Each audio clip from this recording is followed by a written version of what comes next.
Okay, hi Capricorn, that's you. This is Tarot Lumination with Love and Relationship Report for March 2018. Okay, so we're going to use the crucible spread like we've done before. There's yourself, there's another, and then there's the relationship itself. It is a third entity which has a life and structure and identity and energy of its own. And in a healthy, loving relationship, the crucible, the relationship itself, acts as a crucible in which the process of intimacy and separation that occurs on a regular basis in all healthy, loving relationships, it can occur in a way that is stabilized so that you can get the best out of the relationship as opposed to getting the best out of the other person. You know, we're not here to extract from the other person or get. We're here to love and share, okay? So no jumpers, no flyers, no oracles, no reversals. I'm sorry, we're still not doing those yet. Maybe one day we'll get a chance to do those a bit more, but right now we're on limited, let's say, functions, limited capacities. So we're just going to keep it very, very simple. And Capricorn, for you, like we mentioned in some of the other reports, we just came out of a big Leo Aquarius eclipse thing in February, which is the big setup for the last round in August. And that would have affected you in your second house of, you know, values, your gifts, your talents, what really, really counts for you in a relationship. And now all the energy is shifting into Pisces with a massive stellium. Let me just show you, okay? Okay, it might not be relevant. You might not be interested in all these things, but I thought I'd add it just for fun. So that was the end of February, okay? There's the new moon eclipse over there, second house. And now everything's shifting. A big stellium. Look at this. Look at this. Sun, Neptune, Mercury, Venus, and Chiron all piling up here at some point during the month in Pisces. So there's going to be a huge pressure, huge emphasis on you got to reveal it to heal it with the Chiron energy. So you might get some very, very delicate things happening going on in the area of, you know, key relationship communications, how you relate to others, how others relate to you, speaking and listening, understanding each other, and so on. Of course, with the Pisces energy, it's pretty comfortable for you, but still there's always a lot to learn. And just because we have lots of sextiles and trines in an energy field, it doesn't mean everything is going to be pinky and rosy all the time, because there's always challenging aspects too. So we're just going to make the best of it, okay, Capricorn? Just like you would anyway, because you've got that kind of executive boss kind of aura that always does everything it can to make the best of the resources in front of you and available to you, yourself and others. That's why you're such a good boss, a good manager, a good leader, because you understand resources and you know how to maximize them. Okay, let's have a look. Okay, I think cards were already pre-shuffled enough, and we did it even before the report, but I'd like you to go to the last second so that you are a witness. By the way, Tarot Illumination angels are here, and so I'm hoping you invite yours into the reading as well, okay? So do the cross-watching as well. Watch for your sun. Wow, that's extreme. Watch for your sun, moon, and rising, and even the cross-watching for significant others. We're going to work with the laws of attraction here on the understanding that even if you're single, you can look at this whole thing as a kind of a what-if reading, okay? So this is the energy that you're radiating in love and relationship. This would be the energy of the significant other. It could be the reciprocal, like the mirror of your own energy if you're single, for example. Over here would be deep down in your soul. That energy, you might not understand it or know what it is, but it's still there. And the same with the significant other. And this is the, let's say, the energy field of the relationship itself, okay? There's you, there's the other, there's the relationship itself, and there is the crucible. Here are the prospects, okay? We're going to look at circumstantial energy that's not necessarily yours, but of course it is part of this because you're swimming in it, all right? Let's have a look. You're going to make the best of it. Hierophant. Okay, so with this energy here, to me, it feels like right now is a really golden time to, let's say, kind of rewrite the commandments for your love life, about how it works. And but unlike certain religious institutions where they say, don't do this, don't do that, don't do this, don't do that. We're going to stick with the positives. Be loving, be loved, be kind, be considerate, be affectionate, be patient, be gentle, listen, listen, listen. All the good qualities that really count instead of finger pointing, okay? So that's a circumstantial energy, and you might be just perfectly primed to notice this and make the best of it now, how you can rewrite everything, almost like a complete rewrite, remakeover of the love life, the relationship itself. What's going on with you? Okay, so in the process, it might mean that you're becoming starkly aware of what has not worked in the past, let's say, coming into this reading, like with the eclipses recently, and then coming out of the eclipses, heading into, March, and out of March into April, you might be starkly aware of everything that's not working or that has been lost or that never ever worked for you in your love life or relationship, whether you've been married for 30 years or you've been living together for 9 months, or whether you're kind of, you're still in the formative stages, but you're still in a committed relationship. You could be very, very aware of, let's say, the grief and remorse and the sadness of, now this is yours, okay? This is your energy, but I feel this is very much to do with the past and having been literally squeezed out of a nozzle recently with the eclipses, catapulted into the future, what we call the future, and there's no going back. And so there might be a large sense of regret and loss of what you're leaving behind, even if it wasn't that good for you. It's simply because we become very attached and wedded to what is, or what we perceive to be.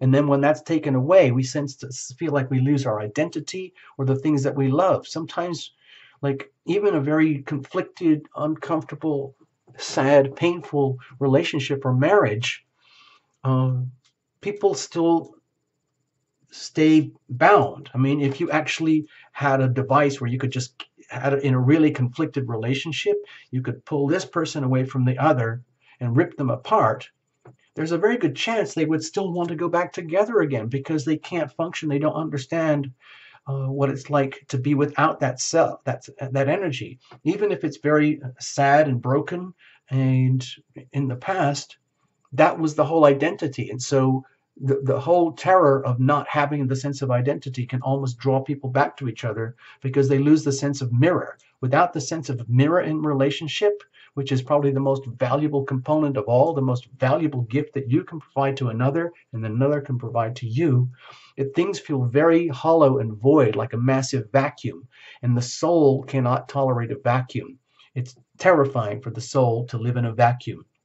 Like the terror of being alone, even like if you're a city of millions of people and you suddenly get these stark feelings of being utterly alone and out of love, having lost love. Yeah, it can feel awful. Okay, so I kind of got carried away there. I just wanted to let you know that I'm not trying to paint such a grim picture here, but always remember, please think of this as having a little tiny Two of Cups right there. So love is still available there for you, even though you might not be feeling it right now. What about the other?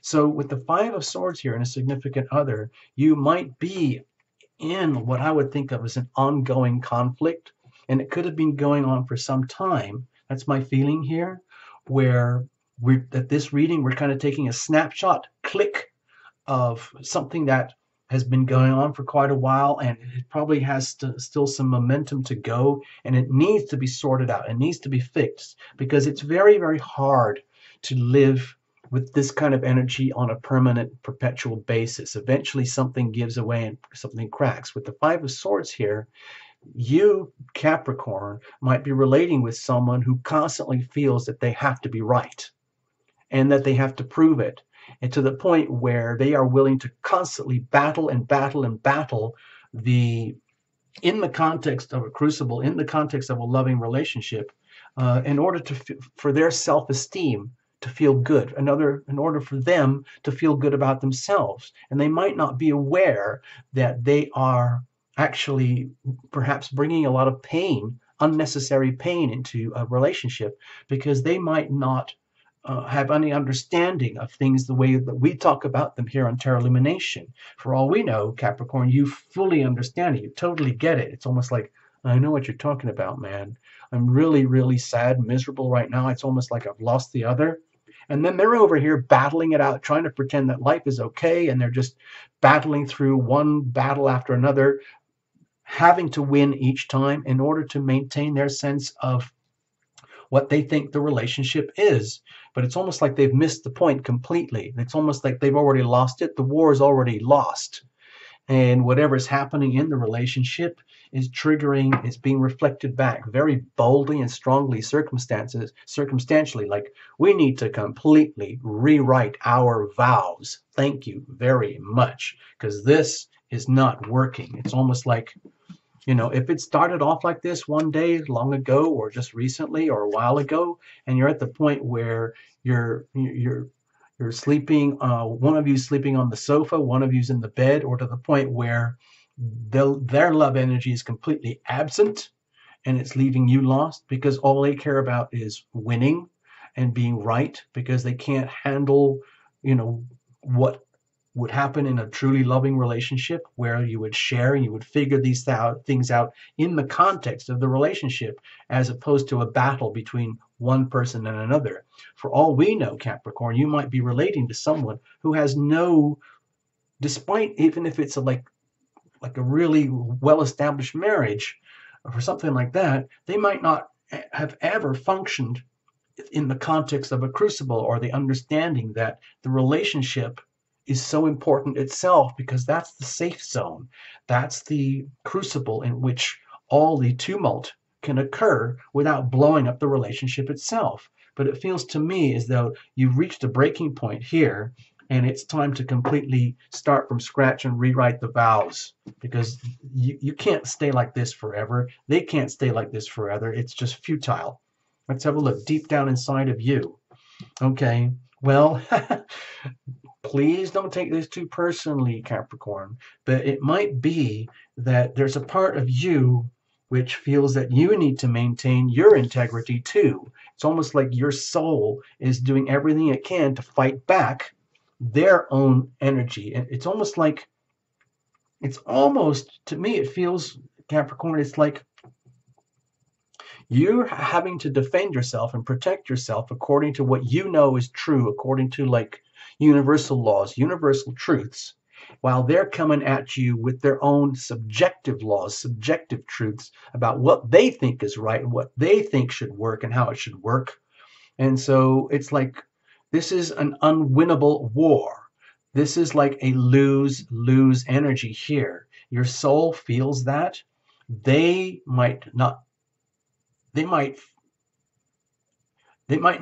it, but they're still reacting to the energy anyway. So they might be relating to you in their day-to-day life with you at the soul level, and that puts you in this very, very almost tragic situation. Like, how did this happen? How on earth did things get to this situation?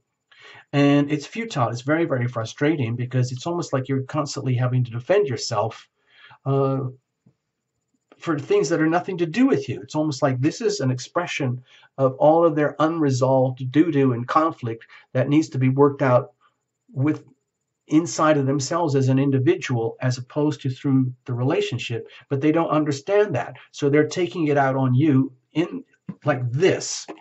It's almost like, from their perspective, this is the only thing that exists. And that's what you might be experiencing.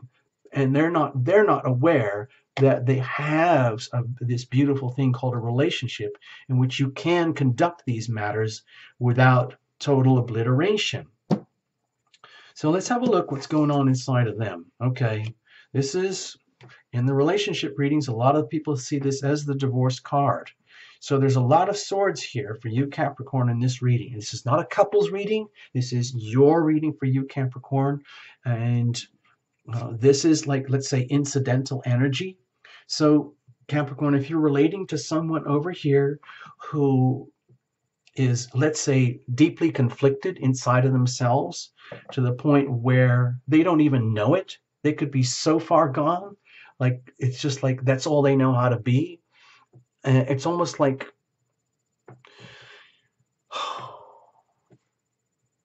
a dog that bites. Okay, I don't want to like demean the person here, but sometimes, you know, you get almost like vicious animals. That's all they know how to do. The only thing that comes out of them is toxic energy. They bite, they nag, they claw, they accuse, they judge, they try to control, manipulate, win, and dominate because they haven't figured out the things inside of themselves that need to be figured out inside of themselves that could be figured out in the context of a relationship, but it's not happening in order for them to love and be loved, okay? But I don't see that happening here. So what it looks like here, it's almost like it's time to completely, we haven't looked these cards yet, but with the circumstantial energy here, where it's all about the vows, what I see as the like relationship vows, you could even think of it as marriage vows or dating vows, whether they're, if it's all been happening unconsciously and you already spoke vows with each other, but they've become redundant and obsolete over time, and it's time to completely rewrite the book, okay? And get, let's say, remarried, but it means having to divorce first. In other words, we are going to officially divorce each other and then come back again and remarry with a whole new code, a whole new set of vows. Thank you very much. Because that's what it looks like to me here at Tarot Lumination. I know it's kind of extreme, but that's what I think is going on. And I think with all the swords here, it's very much to do with the communications over here in the third house. And it's coming out in the context of relationships. So it's almost like, you know, with all the swords energy, it's very much about communications and thoughts. And with the Pisces massive stellium here really lighting up the Chiron energy, it's almost like these are all the wounds that are just below the surface, and for them completely on the surface, which are making the relationship dynamic completely untenable to the point where it's time to blow this thing up. Deep down inside of themselves, they might be thinking of divorcing you and like sticking it to you. And you might be thinking, well, why on earth would you do that, given all the love that I've invested here, all the love that we've had, all the love that we shared, and yet all you're getting is this. Because that's all they know how to do, all they know how to be. It's the big FU sign. And they might be doing that in a way that they don't even realize how much damage is being done. So it's not the end of the world. All I'm feeling here is like it's something to do with the eclipse. And over the next 6 months, there's going to be a complete blow up here.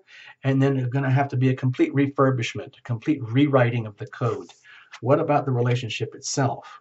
Okay, it looks to me like neither party is willing to deal with this. It looks like both parties are deliberately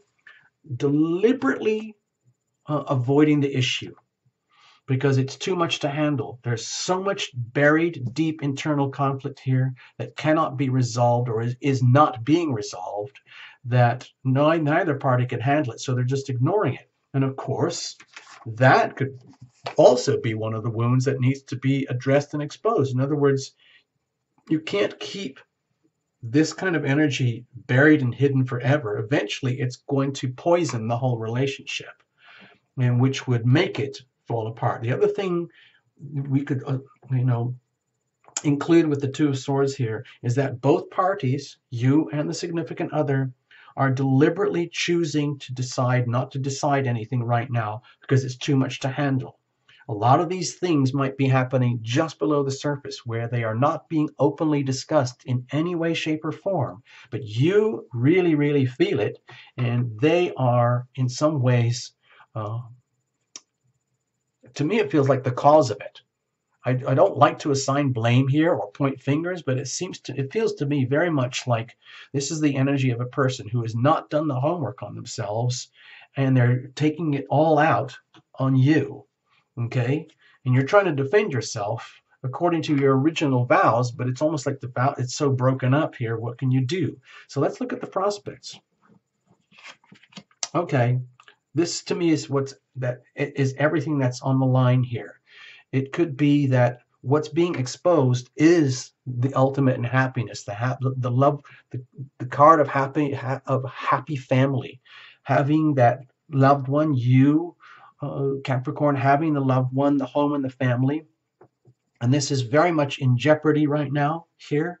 And it needs to be fully understood how much is at stake here in this relationship dynamic. Now, this is just a general report. I'm just picking this up as a feeling here, the whole thing. If for you, you might have a completely different experience or story going on with you, Capricorn, and because there's no question that the energy of happy families exists, or it existed, but it's in very deep jeopardy right now. That's all I'm sensing here.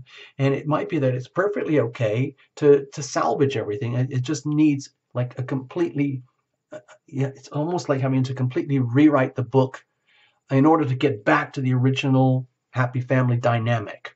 That's what I'm feeling here. I'm not, we're talking about marriages and kids and home and everything and having the happy home. But you might be a young couple, or just starting out, or you might be retired and the kids are gone, or whatever. All I'm sensing here is that it's almost like the ultimate in happiness, which would be having the happy home and the happy family, is in deep jeopardy here, and it's being fully exposed, and it's not being dealt with properly. But it has to be dealt with first off by recognizing that there is so much at stake here, and it needs to be understood and valued. Okay, it might not be understood over here because the conversations have not happened, but maybe it's time to bring all this stuff out in the open so that this does not blow up, and you can rewrite the code of what we're going to do now.